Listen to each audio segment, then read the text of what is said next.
बिस्मिल्लाहिर्रहमानिर्रहीम। देखिए शादाब, मुझे ऐसा लगता है कि मसला मराद का नहीं है। अगर आप पीपल्स पीटीआई का पुराने नैरेटिव्स देखें, उनके स्लोगन्स देखें कि जी वो वीआईपी कल्चर को खत्म करने की बात करते थे, वो प्रोटोकॉल को खत्म करने की बात करते थे, वो जो मराद मिलती हैं हुकूमती उनको कम करने की बात करते थे। तो मसला जो है, इनके लिए शायद मराद नहीं था, वो दूसरों के लिए मराद एक्सेप्टेबल नहीं थी, लेकिन अपने बारी आई तो उन्होंने कानूनी शक्ल दे दी उसको, यानी और मजबूत कर दिया। तो मुझे लगता है कि ये जो इख्तियारात होते हैं, जो मराहत होती हैं, अगर ये आवाम को रिलीफ देने के लिए दी जाए तो मुझे नहीं लगता there is anything wrong with it कि आप इसमें कोई खराबी है अगर उसमें आवाम के रिलीफ आपने सामने रखना है। लेकिन क्योंकि बात केपीके की हो रही है, क्योंकि बात इनकी लेजिस्लेशन की हो रही है, या तो आप इतना अगेंस्ट बात नहीं करते, आपने सिर्फ अपने इंडिविजुअल अपने पर्सनल इंटरेस्ट के लिए जो है आप कानून का हिस्सा बनाने जा रहे हैं। अगर आप देखें और जगह पे भी मरा दी जाती हैं, सिंध में है या डिफरेंट सूबों में है, तो कम से कम जहाँ पे हमने अपने अवाम को रिलीफ देना होता है। अगर आपको भी, अब मैं पीपल्स पार्टी की बात करूंगी बिकॉज मैं उसको रिप्रेजेंट कर रही हूँ, कि आप जब अपने हलके की सियासत कर रहे होते हैं, आपके पास लोग आते हैं, वो आपके इंटीरियर सिंध से भी आ रहे होते हैं, क्योंकि आपकी नॉर्मल असेंबलीज जो है वो अर्बन एरियाज में होती हैं। तो यकीनन उस पर इस तरह के अखराजात आते हैं कि उसको फिर शामिल किया जाता है कि जी इतने जो जो पार्लियामेंटेरियंस हैं या जो मिनिस्टर्स हैं, जो कैबिनेट है, उनको इतनी इतनी फैसिलिटीज, उनको इतने अलाउंसेस दिए जाते हैं। लेकिन यहाँ बात जब पीटीआई की स्पेसिफिक आएगी तो मैं अगेन वही कहूंगी कि इनके लिए मराद कभी भी मसला नहीं थी, मराद दूसरों को मिलना मसला थी। जब खुद इख्तिदार में आए तो अपने लिए कानून बना दिया। जी। अच्छा, तहसीन साहिबा, इसमें पीपल्स पार्टी के लोग भी साथ शामिल थे प्रेस कॉन्फ्रेंस में, और वो भी इसके हक में बात कर रहे थे। और स्पेशली जैसे इसमें दो तीन पॉइंट्स ऐसे हैं, जो ऑफिशियल ब्लू पासपोर्ट है वो शरीक हयात को भी मिलेगा और ता हयात मिलेगा। ये तो बहुत ज़्यादा, ऐसा नहीं लगता कि बढ़ के आगे का स्टेप लिया जा रहा है? फिर कुछ असला लाइसेंस की भी बात की गई है, वो भी बढ़ाए गए हैं। गो कि मुझे ये पता लगा कि सुहेल अफरीदी साहब ने कोई नज़रसानी की, जो है उसको रिव्यू के लिए दोबारा इसको भेजा है। तो ये क्या लग रहा है आपको कि ये चीज़ें अवाम के रिलीफ के लिए होंगी? जो एक तरफ तहरीके इंसाफ के जो लीडर हैं अडियाला जेल में, वो उनका था कि जी मैं तो एक अवाम का लीडर हूँ, हम तो बात अवाम की करते हैं। सुहेल अफरीदी साहब हों या गंडापुर साहब हों माजी में, वो कहते हैं जी हम तो अवाम के लिए, तो उन्होंने कुछ नहीं किया। अब ये सब कुछ खोला तो अपने और अपनी बेगमात के लिए खोल लिया। देखिए, इसमें दो सवाल है ना, मुझे प्लीज कंप्लीट करने दीजिएगा। आपने कहा पीपल्स पार्टी के लोग भी मौजूद थे, मैंने भी जितनी गुफ्तगू की, मैंने एक दफा भी नहीं कहा कि हम मरात के खिलाफ हैं। मैंने कहा मरात अगर आवाम को रिलीफ देने के लिए हो, अगर इख्तियारात आवाम को रिलीफ देने के लिए, तो वो जस्टिफाइड है। तो हमने अगेंस्ट बात तो पीटीआई करती रही है ना कि खत्म कर देंगे मरात, खत्म कर देंगे कल्चर, वीआईपी कल्चर खत्म कर देंगे। अब इनको वीआईपी लाउंजेस में जो है वो भी, उसमें भी एक्सेस चाहिए इनको ताहयात। अगर अच्छा, जो ब्लू पासपोर्ट्स होते हैं ये एक रियासती जिम्मेदारी है।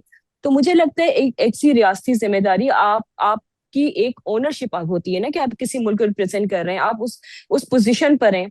तो मुझे लगता है इस पे सवाल बनता है, इस पे अवाम भी सवाल कर सकते हैं उनको कि आपने ताहयात और अपने स्पाउसेस के भी ताहयात, आपने जो चीजें दी हैं, इस पे यकीनन सवाल बनता है। अपनी पार्टी का तो मैं आपको यही कहूंगी कि हम तो कभी भी अगेंस्ट नहीं थे। हम तो मैं अगेन वही कहूंगी जो बात मैं पहले कह चुकी हूँ, कि अगर आवाम को रिलीफ दिया जा रहा है, आपको वो इख्तियारात दिया, आप एम्पावर्ड होंगे तो आप लोगों के मसले हल कर सकते हैं। आपको आप अगर आप अपने पर्सनल इंटरेस्ट के लिए यूज कर रहे हैं, अपनी बिगमात के लिए यूज कर रहे हैं, तो मुझे लगता है कि इस पे बात होनी चाहिए, इस पे गौर होना चाहिए। इसको कानून का हिस्सा अगर बना दिया भी गया है तो इस पे भी रिफॉर्म्स लाए जा सकते हैं, इस पे बात करनी चाहिए। जी। अच्छा, एक और इसमें जो इन्होंने कहा जी कि जो मखसूस नंबर प्लेट्स लगाई जाएंगी एमपीए की, फिर उसके बाद काले शीशे जो है वो ज़ाती गाड़ी में लगाने की इजाज़त होगी। जबकि मेरा ख्याल है सिंध में तो फ्रंट सीट पे लगाना अलाउ नहीं है, बैक सीट पे तो लगा सकते हैं। पंजाब में तो कहीं भी अलाउ नहीं है। पिछले दिनों में वो रोक रोक के उन्होंने बड़े बड़े जुर्माने भी किए और सबके काले शीशे उतरवा दिए, तो सवाए चंद जो ताकतवर लोग हैं उनके। तो ये क्या लगता है कि ये इस तरह का कानून जो सिंध अब केपी में लाना चाह रहे हैं, इसकी कोई हमायत की जा सकती है?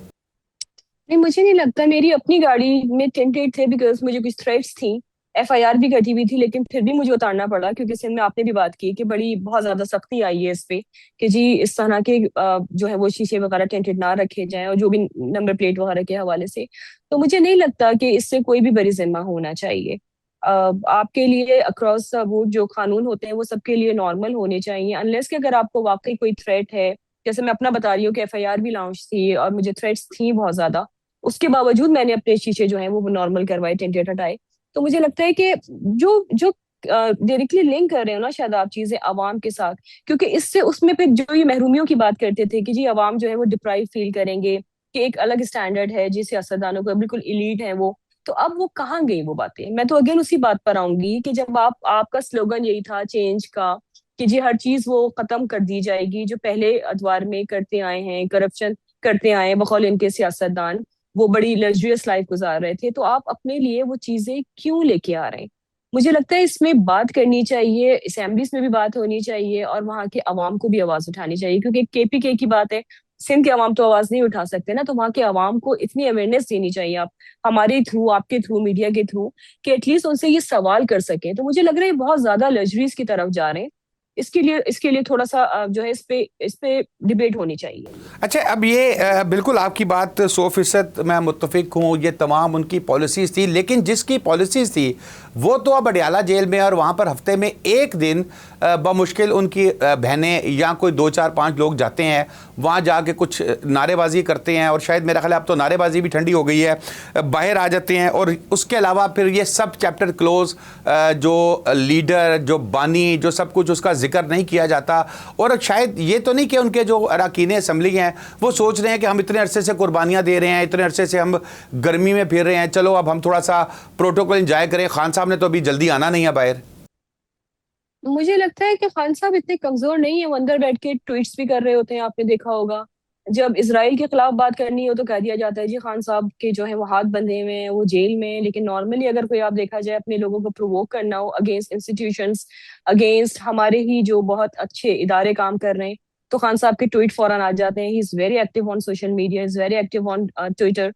तो मुझे नहीं लगता कि खान साहब कहीं पे भी कमजोर नहीं है, उनकी पॉलिसी को टो नहीं किया जा रहा है, उन्हीं की पॉलिसी को जो है इंडोर्स किया जा रहा है। अब वहीं से यकीनन आई होंगी, अब ये क्या सोच रहे हैं तो ये इनके जो भी नुमाइंदे हैं वो बेहतर बता सकते हैं। लेकिन अगेन मैं वही कहूंगी कि ये सिर्फ सियासत के लिए जो है वो लोगों को बेवकूफ बनाया गया, मासूम आवाम को बेवकूफ बनाया गया।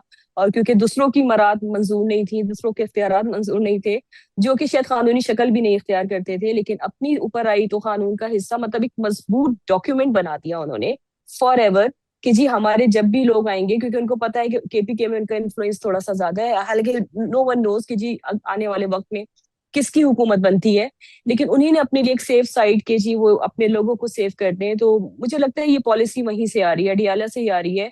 इनके लोगों में इतना मुझे शऊर लगता नहीं है, मुझे ये इनकी इतने प्रोवोक ये लगते नहीं है कि अपने बेस पे कोई डिसीजन ले सकेंगे। अच्छा, आखिरी सवाल मैं करूँगा, ये सुहेल आफरीदी साहब ने इस पे नज़रसानी के लिए इसको दोबारा भिजवाया कमेटी के पास।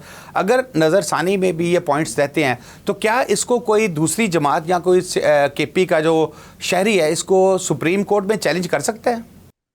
देखिए ये तो स्पेकुलेशंस होंगी ना शायद, आप अभी हम कुछ भी कहें, लेट द टाइम कम कि क्या होता है। लेकिन मेरा अपना पर्सनल, अगर आप मेरे एनालिसिस पूछें कि मैं क्या सोचती हूँ, तो मुझे लगता है कि आवाम को इस पे बात करनी चाहिए, बिकॉज आपको जो भी मराहत मिलती हैं आपको वो आवाम के टैक्सेस से ही मिलती हैं, किसी की जेब से नहीं आ रही होती, या हुकूमत, अगर हुकूमत के पास फंड्स आते हैं, रेवेन्यू आता है, तो वो आवाम के पैसों का ही होता है, वो उन्हीं टैक्सेस का रेवेन्यू होता है। तो मुझे लगता है सबसे मेन सवाल अवाम का बनता है, अवाम को इस पे आवाज उठानी चाहिए। एंड लेट वो अगेन आई वुड से कि लेट द टाइम कम, कि जब टाइम आता है क्या वहाँ के अवाम, क्योंकि देखिए वहाँ पे लॉ एंड ऑर्डर सिचुएशन बहुत खराब है, as far as I I know, वहाँ की जो सिचुएशन है, वहाँ पे माशी हालात बहुत खराब है, वहाँ पे बेरोजगारी बहुत है, वहाँ पे इंफ्रास्ट्रक्चर के बहुत ज्यादा इश्यूज हैं। जब आवाम के जो जो डायरेक्ट कनेक्ट करते हैं इश्यूज, जब आप उनको एड्रेस नहीं कर रहे और आप अपनी मराद को एड्रेस कर रहे हैं, तो मुझे अगेन वही कि सबसे पहला सवाल आवाम को बनता है कि वो ऐसे लोगों को ले आए, चले जिस तरह भी लाए, इंजीनियर्ड आए या वाकई इलेक्टेड होके आए या वाकई सिलेक्टेड होके आए, लेकिन अब ये उनका राइट है कि वो इन पे